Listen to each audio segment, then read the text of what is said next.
الكتلة الوسطية أو المستقلة في دائرة جبيل أبصرت النور من منزل النائب السابق ناظم الخوري، وهي تضم إلى الخوري إيميل نوفل عن المقعدين المارونيين ومصطفى الحسيني عن المقعد الشيعي.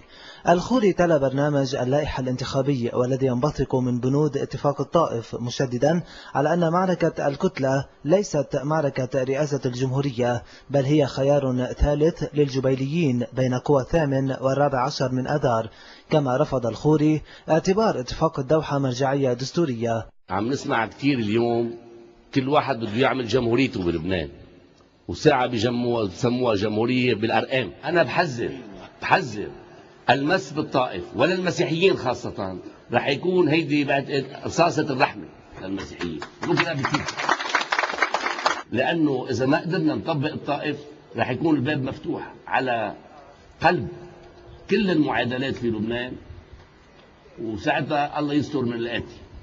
فمن هون نحن بنعتبر التمسك بالطائف، الدوحة هو اتفاق مرحلي كان منه بموازاة الطائف، ولا يجوز أن نرجع إلى الدوحة.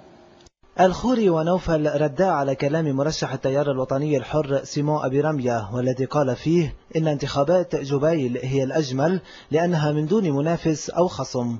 أولا يعني مع احترامي للأستاذ سيمون أبي رمية، أنا بعدد هالكلام هذا.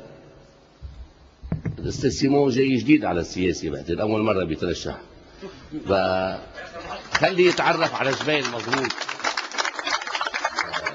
جبيل ما حدا بيختصرها ولا حدا بيختزل جبيل. بصير في يمكن موجات تمرق بجبيل، ولكن الأصالة الجبيلية والعراقة الجبيلية دائما ستنتصر. نحن مش رأس الحرب، نحن بنقول جبال ديمقراطية، غيره هو بيهاجم المستقلين. اليوم بدك تحترم الرأي الآخر، واللي ما بيحترمش الرأي الآخر بيكون ديكتاتوري. وبدي زيد كلمة بس على الزميل أبي رمية، قل له حسابات كمال الفغالي بده يشربها من صباح 8 حزيران.